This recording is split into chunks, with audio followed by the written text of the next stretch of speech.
What's up guys, it's Brother Shield here. In this video I'm going to quickly go through the process of setting up the PS2 emulator for Android, also known as the Damon PS2 emulator. Sorry I can't pronounce that. Before we do that, if you're new to this channel, please hit that like and subscribe button and hit that bell icon to stay updated on all the latest videos and streams. So without further ado, let's get on with the video. Now, many of you guys have been asking me questions about this emulator, like how do I find ROMs, or how do I find BIOS, what do I do in settings, link to games, my gamepad's not working, or my game won't boot on my device. You know, the list goes on and on and on. Now, in this video, I want to try and tackle most of these issues by clearing up a few things. First, this emulator is only exclusive to Android. It is not available for iOS, also known as Apple. As far as I know that is, it's only available for Android devices. Next, this emulator does not support all Android devices, only devices with Android 5.0 or higher, or OpenGL 3.0 or higher. And on a quick side note, this emulator runs differently on different Android devices. This is mainly due to the different GPUs and drivers within each device. In short, different Android devices may have fewer graphical bugs than others. Now with that said, make sure you post your device on the Facebook group if you're having issues with this emulator. I'll leave a link in the description below. Now for people who owns an Nvidia Shield TV, from my experience there are a few ways into installing this emulator. All smartphones and tablet users can get it through the Play Store. The first method is through PC. You open your browser, you go to the Google Play Store on the website, and you search out the Damon PS2 Pro.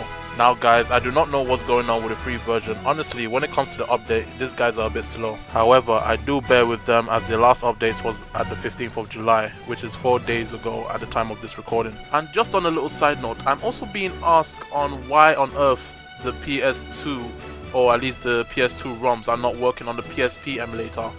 So this is just to clarify just a little misconception. The PPSSPP is a PSP emulator. It only works for PSP games, whereas the Damon PS2 Pro, that's for the PS2 emulator. I do not know why people keep asking me why the PSP is not working. You only use the Damon PS2 Pro, or the free version which is coming out soon, I don't know when, to run PS2 ROMs. So I hope this clarifies to those of you who keep asking. The PSP is for the PPSSPP. The PS2 is for the Damon PS2 Pro. I know they both look similar, but they're completely separate emulators. However, there are some similarities with both. Just know that the Damon PS2 can run PS2 game software, but is not affiliated with Sony in any way. It even says in the description that it's not affiliated with the PSP emulator, the PPSSP emulator, PS3, or any of the emulators. Basically, it's its own emulator and it's only exclusive for PS2. Now with that out of the way, let's come back to the installation. When you find the page, you click install and you go to and you select your device. For this case, we're going to be using the Shield TV. I've already installed it, so I will not be installing it in this demonstration. The other method requires you to have already installed it on your tablet or your smartphone. If you have done this, then you can go to Google Play Games on your Nvidia Shield TV. And just on a quick side note, the Google Play Store, at least the Nvidia Shield TV version, this emulator is not there. I've checked myself, it's just not there. Now coming back to Google Play Games, when you first open it, you should see My Games. This will be your Google Play library of all the apps and games that you have installed on your other devices. But just keep in mind that some of these apps you cannot install on your Shield TV. Now search for Damon PS2 Pro. Oh damn, I love that background. And yeah, and pretty much install it, sorry. Now the last method would be to sideload it. Now keep in mind, for those of you who want to play this for free, I do not recommend this method. Side-loaded versions of this emulator tends to be an older version, and all these older versions always require you to have license, or it forces you to update. So for those of you who want to try and bypass this by using Lucky Patcher or any other third-party software, do this at your own risk, because I am not responsible for anything that goes wrong. Now next up is the BIOS. This is very simple. Just go on your PC or your Android device and go to Google and just search up PS2 BIOS. This is very easy. You can just go to the website and just download it. I'll leave a link in the description below. Download the zip file and then you'll be able to extract it either on your PC or on your Android device. Now for people who are on Android and wants to use an extractor, I would highly recommend using an app called Z Archives. It's available in the Google Play, so it's very easy to download. However, for people who are on the Shield TV, you would have to use APK Pure. Me and Powerword have always stressed use APK Pure to download apps that are free on the Play Store. All the apps that are available here are legit. They're exactly like, holy crap! Life is Strange is out, I didn't even know. Okay, yeah, I'm leaving this in the recording. Okay, sorry about that. Sorry about that, guys. Anyway, yeah, I'm gonna do a walkthrough on that game. Anyways, we're getting way off topic. Back to the video. For Shield TV users, if you need to download Z Archive, again, use APK Pure. There are other options, but again, I would highly recommend using Z Archives to extract RAR files if you're using an Android device. Now, before we move to the emulator, make sure all the files that you have downloaded on the PC is copied to a flash drive and put directly in your Shield tablet. If you guys are using an Android or a tablet, just make sure you have all the files on your Android device before you do anything else. But in this case, we are using the Shield TV, so just make sure you put the flash drive on your Shield device and then you just copy and paste the files over. Or if you're using an Android device, you can use the micro USB and connect it to the PC and transfer it through there, or you can transfer it through the cloud like Google Drives. If you have a Google account, you can just easily sign into your Google Drive into your tablet or your Android phone and download the files through there. Either way, just make sure you have all the files that you've already downloaded through the PC on your device. Once you have all the files on your Android device, be it tablet, TV, or the phone, smartphone, you now open the emulator and you go to BIOS. Once you're in BIOS, you have to navigate to the downloaded folders. Select scph1000.bin. Sorry guys if I did not pronounce that, my pronunciation is horrible, but just select the file that you see here. Once that is selected, we can now start playing some games, but before we do that, we have to go into settings and tweak a few things. Now let's start with the system.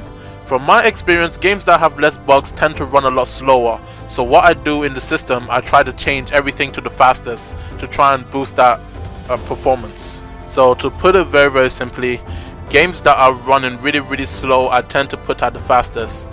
So starting with the system speed tweak, I tend to put it at the fastest or fast. This can vary, I just try to experiment with this a little bit, but games that are running very slow, I tend to put it on very fast. However, games that are running very fast but are very buggy, a lot of the games where you see the triangles, I tend to put it at the slowest. This applies to both the EE speed tweak and the VU speed tweak as well. So just play around with the settings and see what kind of results you can get. Again, this can vary on the games that you play. And I also must stress that every single Android device is different. Just because it works well for one device does not mean it will necessarily work for another. Again, it depends on the GPU you have and also the drivers. Now let's move on to the controls. Xbox, PS3, PS4 gamepads are not supported with this emulator as of yet. However, do keep in mind that Android and Bluetooth controllers are supported as of this moment, as you can see in the description right here. By default, the player 2 mode is set to disabled. Now for people who keep asking me about controller issues, what you have to do is select player 1 gamepad and the player 2 is set to touch. Now this emulator is not really available for multiplayer, so I wouldn't recommend touching this bottom one right here. So I'll just leave player 1 as gamepad and player 2 as touch. This should hopefully fix any issues that people are having with the controller. Now coming to audio, I pretty much just leave everything at default. I don't really touch it. You guys can mess around with this if you want, but I highly recommend just leaving it at default. And now we come into the real meat of this emulator, the graphics.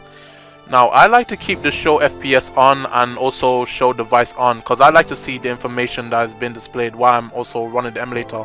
This is just personal preference. You can leave these two on or off, is up to you. The aspect ratio, I like to keep it as stretch to screen, as I like the whole game to cover the whole screen. Now the rendering resolution, this is where in the future you can choose to run your game at 1080p or 720 or at 4K. I would highly recommend keeping it at 2x PS2 or the recommended as we see here, or the X1. Basically these two are just the rendering resolution. The lower it is, the faster the game will run. The higher it is, the slower the game will run. So again, I would highly leave it at recommended or leave it at X1. Now keep in mind, you still need a powerful device to run this emulator properly. The more powerful your Android device is, the faster and better the emulator will run. This applies to all kinds of emulation, you know, on the PC, so this part is pretty much self-explanatory. Okay, next we now move on to the advanced settings. Now as we can see here, we have different options to select. Now I'm not going to tell you which one to click because different devices can have different effects, so this part you again have to play around with, because what would work for my Nvidia Shield TV may not work for a Snapdragon or a Samsung device. So again, this can vary depending on the device you're using. So play around with this and see the kind of different results you can get. But for the most case, I normally leave fixed duplicated ghosting on and also fixed vertical line on, because mostly it's an auto fix to fix issues for most games, for most devices. But again, this can vary, so I highly recommend you still play around with these. Now lastly, we are going to talk about ROMs. Now, as many of you guys have been asking me, and I'm pretty sure that is a lot of you, you've been asking me links to some of the games I play. Now this is kind of a grey area I try to avoid.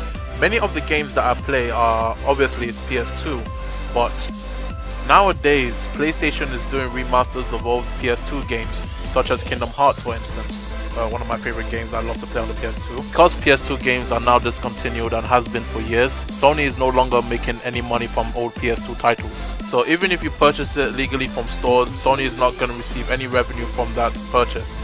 The only way Sony can now make money off old PS2 titles and classics are from the PlayStation Plus or the PlayStation Store, to be more specific. So I will leave a link below only in this video or where you can go and get some ROMs. However, I will not be providing any ROMs itself. Those ROMs you have to search for your own, but I will leave links to websites. And that is about it, guys. I hope this video answered many of your questions for some of you. Let me know what you think about this video, and remember to like it if you like it, dislike it if you didn't, and make sure you subscribe and hit that bell icon. You know what it is, guys. I'll see you on the next video. Have a good one.